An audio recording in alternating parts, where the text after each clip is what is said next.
Howdy folks, Luke Simons with you, back to the Basics 101. It's chilly, but it's beautiful. We just got done with one of the biggest snowstorms we've been through in a long time. Today I want to show you something. If you know this channel at all, you know I like toolboxes. And don't forget about our North Dakota wind, because that's going to be accompanying us today. These are real life situations, folks, scenarios. And, you know, if you're looking for a Hollywood production, this probably isn't your channel. Come along, I'll show you what I got for my toe strap kit. I love toolboxes, I love kits, I love keeping them organized. It's what ER people do, and it's what highly trained people do this. You're gonna see what I do. I keep this around. When I need to pull a friend out, a pickup, a family member, a child, a wife, whoever, this is what I grab. This is my go-to kit. Check it folks, out. Hopefully you're getting in the camera here. So as you know, these bags come with pretty much all your power tools, anything like that, okay? The problem is those of us in real life scenarios really don't use these bags a lot. And if we do, we got a lot of them because they come with a lot of different power tools. Milwaukee, keep giving them out. They're wonderful. I use it for a toolbox, not just any toolbox. I use it for my toe strap stuff. A lot of this stuff you're going to see here and here is newer. It stays nice because it's in here and it's in snow conditions. Sometimes it gets muddy. So I keep a pair of spare gloves in there, more so just because I had them and I didn't know what to do with them. This here is kind of the holy grail. These bad boys right here are no joke. They're Amazon. It's got a yoke on them, okay? And you hook onto your toe strap with that, maybe a shackle, whatever you might have, and you hook this onto your axles. Now, when you're hooking these to your axles, I like to hook them on like so, okay? And I hook them as close to the frame as possible to the arm that holds the tire on. So if here's the tire, right here's the arm. I hook it right here, whoop, whoop, right here. And I personally like this one because it won't pull up your bra in your car, your straw in your it won't bang it all up. Chains, they can. So that's what I have there. Those are on Amazon. This is called an axle strap. This one's brand new, made by Erickson. You can get a lot of different axle straps. Really, you could even make one of these. It's not a big deal. Same scenario. On newer cars, once you shovel and barrel yourself in there like a honey badger, I just go ahead and put this around the axle. Some people wrap them. You can wrap them. I certainly have wrapped them. But yeah, hook on here with the shackle. Boom. This is the same thing. This is a large axle strap. Now, once you get used to a large axle strap, you probably aren't going to use something small like this anymore, because this one here, I can do two methods. One, I can hook onto it just like it is right now. This around the axle, of course, this being around the axle, this being to the toe strap, right? With your shackle right in here.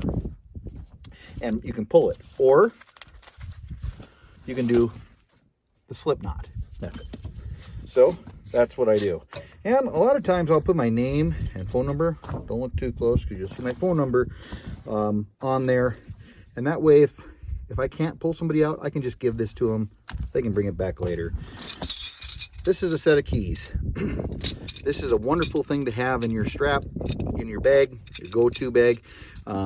For a frame, you can just woohoo, lock it in, and she pulls tight. That's not going anywhere whatsoever. Same concept right here, different frame, different key. And here's your just a hook. Slip it into a frame and good to go. A lot of the newer vehicles have that provided for you on the bumper, which is really nice. On the rigs, they gave us a lot of these. We were supposed to throw them away. I didn't. I saved them. If they don't have keepers on them, the rigs don't have them. But with a crescent wrench, this works just wonderful. You know, the idea is you're supposed to put a zip tie around in the hole, but those break. That's why they got rid of those on the rigs. This is an old toe strap that I usually just keep in a work car or something. It got put in here and meaning it's frayed and stuff. I do keep it for short pulls because not all the time is a long tow rope helpful. If you're pulling someone out of the ditch with a long tow rope, they tend to stay in the ditch while you're up on top. So if you have a short tow strap, you can pull this way across the road and it pulls their back end out so they can pull out like that. Otherwise, they just pull like this, okay? And I'm just assuming you have a little bit of notice, a little bit of knowledge of what we're talking about today. Otherwise, I may be losing you. And right here, I think this is an Erickson as well. This is brand spanking new. And I replaced my old strap, which is in my tractor, one of my tractors, one of my pickups, something like that. Again, phone number, the rating on it, and the year I bought that strap in there. So that's brand spanking new there. That's like a, what, a 35 footer, 30 footer? I think it's a 30 footer. That's a 4-inch strap. That's not a joke. Another shackle, you can't have enough of these, honestly. Just in case. They're nice to hook on and give a shackle to. These also are nice if you're strapping down a vehicle and you can put it through the rim. You can hold on to a lot right there with that. These are nice, especially on trailers. So that there, folks, is how I utilize my Milwaukee tool bag. I hope that helps you. It's what I do. And if you have another idea of how you keep your stuff together, it'd be wonderful to hear it. Honestly, if you've been watching my channel at all, I have a plumbing toolbox, electrical toolbox, vehicle electrical toolboxes. I have toolboxes for just round balers. I have toolboxes for specific things, and I keep them organized with that. Right now I'm setting up a tool bucket for just painting, inside painting, because I bought myself another rental project, a rental house. So I will be busy doing that, and it's so nice to just have that tool bucket available to you. I have roofing toolboxes, and they're all outfitted with tools. Now if you go to auction sales, you can find yourself, miscellaneous tools. Like one day I stopped counting at crescent wrenches because I think I might have 17, 18 crescent wrenches, but they're all geared out in specific places. My office in town, all of my work vehicles have their own set of tools. My wife's minivan has her own set of tools. Her house has her own set of tools, mismatched brands, but they have I painted them all pink. And so she has her own tape measure, she has her own crescent wrenches, she has her own hammers, she has her own screwdrivers, she has her own utility knife. And hey, if my wife, my children, probably myself, take it out to another place and I find it in the saddle tack shop shed, or in my Quonset or my work shed or my office in town, or what may you have, it's pink. I know it goes back with my wife's set. Now, not all of my sets are color coordinated. I do have a few things that are color coordinated. This is what I do for my toe strap. Didn't mean it to be a long video. As you know, like I said before, I think this is number 3, that if you watch this channel at all, you'll know that I really do like to keep things organized. I have something in my shop. It says FAT, File, Act, Toss. FAT, File, Act, Toss. If you can't find the tool you need, why have it? Because you're going to make it a trip to town anyways. You take out the course of your lifetime or per year of things that you needed and you had to run to town for, and you have them. If you have a bolt bin and it's not organized, why have the bolt bin? Just get rid of it. If you're going to look for a 45 minutes to an hour and a half looking for a bolt, nut, washer, specific item, you might as well go to town and buy it. Because by the end of it, you're going to be so disorganized because you couldn't find it in the first place. Or these are my issues. So I really do try to specifically keep things organized. Now, not everything of mine is organized, believe me. But when I organize something, I try to keep it organized thereafter.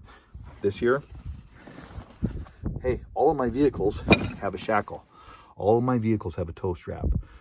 My tractors all have chains. I have enough chain probably for 400 or 500 feet. I have cable for off the rigs, chugger cable. So if somebody's bogged down in the middle of what have you, I probably can get you out. But if you don't know where this stuff is, it doesn't matter. In the vehicle, I have a 25-foot small tow strap. I showed you one of them that's in this vehicle. Works pretty good. But if you call me, you're stuck with a trailer, a pickup, something big. This is the bag I grab. Still going through it, folks. For you, that prayer warriors, I feel your prayers at times. I'm not just asking for sympathy. I truly need your prayers.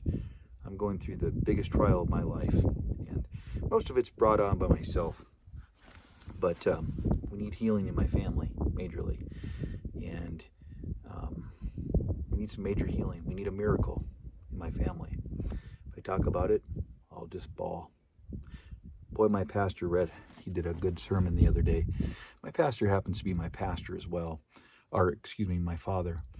But he preached a message. Pray, fast, but cry. And I never specifically thought of that. Specifically must be my word today. I never really thought of it before, but the Bible says that he bottles our tears. They're precious to God. Our tears are precious to the Lord. Just like long hair on a lady gives her power over angels, our tears give us power as well. Speaking in the holy language, and that's what the Quakers called it, and praying, interceding, and fasting. Kind of forgotten things in American Christian ideology, but still, it's where our power and strength comes from. And he just talked about the power of tears, and don't be afraid to cry. And I've certainly been doing that a lot. Maybe someday I'll share it, but I'd like to share it after the Lord does a miraculous healing. And then, devil, it's no longer hurt, but it's victory. And after it's victory, it's a testimony. And devil, when this is over, you'll be sorry. You will be sorry.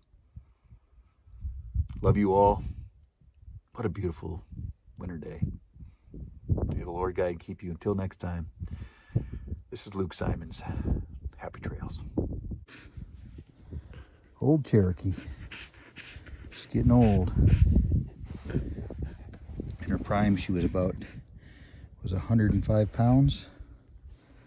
Just a wonderful Great Pyrenees. Every ranch should have a Great Pyrenees.